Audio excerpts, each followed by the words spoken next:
Perkenalkan, saya Antonius, Factory Manager di Vinilon Jaya Sakti Mojokerto. Ya, perkenalkan, nama saya Muhammad Hasan Zeki. Di sini saya biasa dipanggil Asmi.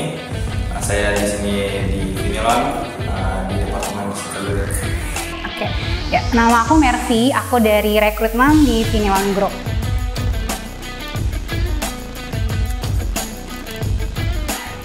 Skill yang saya improve ada 3: leadership, yang kedua tentang manajemen manusia, yang ketiga tentang komunikasi. Proses untuk fabrikasi dan machining. Ada 2 skill yang mau aku improve sih untuk di 2 tahun ini. Yang pertama ada time management dan yang kedua ada creative problem solving. Kalau yang pertama mengenai time management, setiap hari atau setiap waktu kita akan dapat permintaan tenaga kerja. Itu bisa sedikit, bisa banyak dari masing-masing user. Otomatis kita harus tahu nih, bagaimana sih cara membagi waktu yang tepat agar semua permintaan tersebut bisa sesuai dan juga terrealisasikan sesuai dengan batas waktunya. Nah, yang kedua mengenai creative problem solving. Nah, tentunya dalam mencari karyawan baru ataupun permintaan tenaga kerja, sedikit banyak kita menemui hambatan, yaitu mungkin kesulitan untuk mencari tenaga kerja yang sesuai ataupun kualifikasinya yang terlalu sulit. Nah, kita juga harus bisa menemukan nih cara ataupun tempat-tempat platform untuk mencari kandidat agar sesuai dengan permintaan user.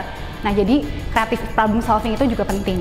Sebagai antisipasi ketika ada kerusakan, waktu perbaikannya akan jauh lebih cepat, biayanya lebih efisien, dan tentunya akan meningkatkan kemampuan dan skill kami di BCS. Apabila kita menguasai hal-hal tersebut, kita akan dengan mudah bisa adaptasi di lingkungan, bisa di pekerjaan, di lingkungan sosial kami gitu. Kemudian di area sekitar pergaulan kita juga. Dengan demikian kita dapat percaya diri dan bisa mengimprove diri sendiri dari 3 poin yang di luar tadi.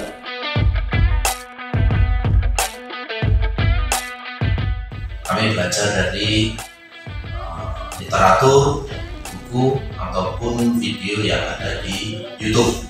Punya timeline untuk tiap hari ataupun per minggunya agar semua permintaan bisa sesuai dan bisa terrealisasikan. Jadi tidak ada yang condong sebelah. Misalnya permintaan A sudah selesai sesuai dengan batas waktu, namun permintaan B bisa saja kurang atau lebih dari batas waktu karena terlalu fokus untuk mencari permintaan A. Pertama dengan baca-baca artikel dan buku, kemudian saya bertemu dengan stakeholder dan orang-orang yang berpengalaman di bidang tersebut.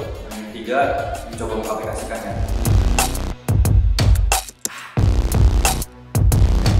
Karena sebagai seorang rekruter, di luar kan juga banyak gitu ya rekruter-rekruter dari perusahaan, dari lembaga lain yang juga mencari kandidat yang sama gitu. Nah, berarti kan si pelamar juga melamar di banyak tempat. Supaya kita bisa mencari yang sesuai dengan waktu yang cepat dan juga dengan yang cocok, kita juga harus punya skill-skill tersebut. Saving cost bisa didapatkan, kecepatan dan ketepatan waktu bisa diandalkan untuk proses perbaikan, nantinya akan mempercepat proses produksi. Tentunya ini akan berimbas kepada efisiensi BCS secara menyeluruh. Jelas seperti ini. Kalau ditanya kenapanya, lebih ke saya ingin punya cita-cita menjadi pribadi yang lebih baik daripada sebelumnya dan juga bisa memberikan manfaat bagi orang sekitar.